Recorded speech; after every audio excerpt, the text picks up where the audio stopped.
So what we've got here, guys, is Ben Shapiro debating Gollum from Lord of the Rings, but somehow a more autistic version of Gollum. Didn't think that was possible, but it is. So it's a very interesting debate. I think he can sense the ring on Ben's finger. I think he wants it. The way he keeps staring at him sometimes, it's very intense. So let's take a look at this. Let's see what's going on, and let's find out if Gollum's going to get that ring today. My claim is that Donald Trump did not commit to a peaceful transfer of power. Okay, so yeah, I think it's simple. I think Trump helped facilitate a fake electric scheme to override the election in 2020, to have Mike Pence not certify the election, and then allowed violence to happen at the Capitol. So Donald Trump gave a speech for an hour and a half where he would say things like, "Fight like hell, they're stealing the country away from us." And then when people got to the Capitol, Donald Trump sat there for 3 hours and watched them. When his aides, his family, and everyone was telling him, put a stop to the violence, call them, tell them to go home. He did not. And I think that is an example of Trump not committing to the peaceful transfer of power. He was allowing the violence to happen when he could have stopped it. Okay, so as far as allowing the violence to happen when he could have stopped it, I'm wondering exactly what he could have done given the fact that the Capitol Police were activated, in fact, pretty quickly in the middle of that debacle. As far as not committing to the peaceful transfer of power, do we mean verbally or in action? So I agree with you verbally. He never suggested that I am going to leave, and then he did. So, so I'm not sure actually how much we disagree on this matter. I thought that January 6th was terrible. I thought that his behavior between the election of November 2020 and January 6th was bad. There may be disagreement on the extent to which we believe incitement took place as opposed to bad behavior that raised the temperature that I think was really, really negative. As far as not committing to the peaceful transfer of power, he clearly committed to the extent that he left, right? I mean, Joe Biden has been president for the last 3.5 years, for how much of that he's been mentally aware. But, I'm just wondering what sort of where do we disagree? Well, I'll quote you, right? January 6th was the worst thing to happen since 9/11. Right? And I just want to be clear that you agree he verbally did not want to commit to the peaceful transfer of power. He tried to stop it, yet you are still saying that he should be the president of the United States. Well, I mean, he did not. That is your claim, though. He should be the president of the United States, and you agree he verbally did not commit to the peaceful transfer of power. Well, I mean, he did not verbally suggest that there ought to be a violent uprising, revolution, or military coup. But he also didn't stop it, right? So there were people inside the Capitol, and he sat for 3 hours. His closest aides. He should have spoken earlier. I agree with you. Yes, and they were telling him, like, Trump, you have to do this. You have to stop. He was informed at 2:14 p.m. that they were outside the Capitol saying, "Hang Mike Pence, hang Mike Pence." His aides went up to him and said, "They are saying this. You need to stop something." What does he do? At like 2:24 p.m., he says, "Mike Pence is a traitor." Right? That was his tweet. Why do you think he would tweet that when he knew the violence was going on? They were saying, "Hang Mike Pence." Mike Pence had to go into hiding. Why do you think he would tweet that at that moment? I mean, I disagree with him tweeting with that. I'm not saying you agree with that. So the question as to why Donald Trump does anything is a matter of public speculation. You're a smart guy. I'm asking for your speculation. I mean, I don't. If your question to me is whether I think that Donald Trump wanted Mike Pence murdered, I think the answer is no. I'm not asking if he wanted him murdered. I'm saying, do you think he wanted the violence to stop? Do I think he wanted? Yes. Really? So his idea to stop the violence was saying Mike Pence is a traitor.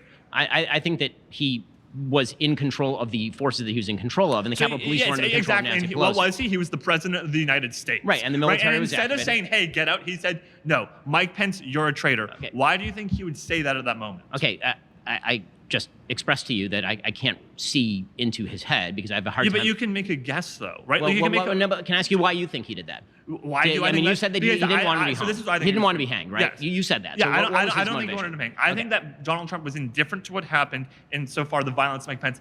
I think he wanted a lot of chaos. He wanted violence to delay the certification of the vote, which he was successful with, in hopes that there would be confusion and someone else might step up, like another senator, so they could allow to put forward the fake electorates. Because that was the plan. That was in Greensboro's plan to do that, and that was the whole idea. So yes, Donald Trump was okay with the violence because he did not want the certification to happen. And in fact, for the first time in American history, he delayed it. And to me, it's like, Ben, I really like you, but I think there's a lot of attributes that I like about you, especially your American values. That is the antithesis of American values. Allowing that to happen, wanting that to happen, and then, yeah. Okay, so I think that Donald Trump obviously should have done more. I agree with you. He should have done more on January 6th. I think that he shouldn't have tweeted that about Mike Pence. I disagreed with what he was saying about Mike Pence's in the entire electoral scheme between November and January. As far as not committing to the peaceful transfer of power, again, what I will say is that the legal transfer of power did in fact take place.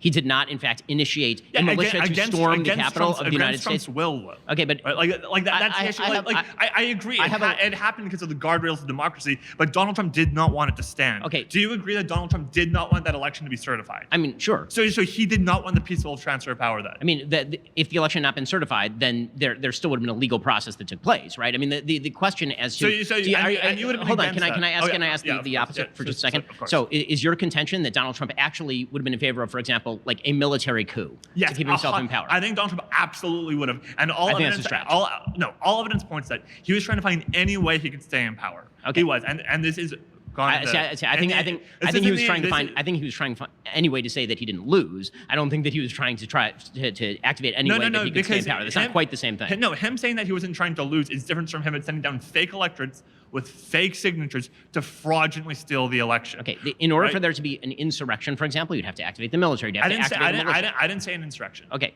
so again, that's fine. That's fine. All I'm saying is all of Donald Trump's behavior has suggested he did not commit to the peaceful. He did not want the peaceful. If you're asking me to defend his behavior on January 6th, you'll notice that I really haven't. Yeah, so I'm I wondering feel like exactly you're underplaying of how horrible this was. I mean, and that's the issue. Which I part? think you're, are you talking about the riots? Are you talking about I'm his behavior? I'm talking about the fake electorate scheme and the idea that and allowing the violence for 3 hours to happen in the Capitol when they were under attack. The senators, the people that we're supposed to protect to uphold our democracy, he was attacking, and he watched it happen on TV when everyone around him was stopping. And I agree that you think that's bad, but you're still saying, you know what, that guy did that. He let our democracy attack, make him be president. Well, that's your position. Yes, because right, that is your position. Okay. Yeah, Yes. and just so we're clear what the stakes are. Yes. This man would want to do it again. Okay, so let me ask you about that. Can I ask you about that? Can I quickly say one Sure, more thing? please, go ahead. Yeah. JD Vance has said he would not have certified the election. Okay, so let me ask you this. You say that he'd want to do it again. Can I ask you how?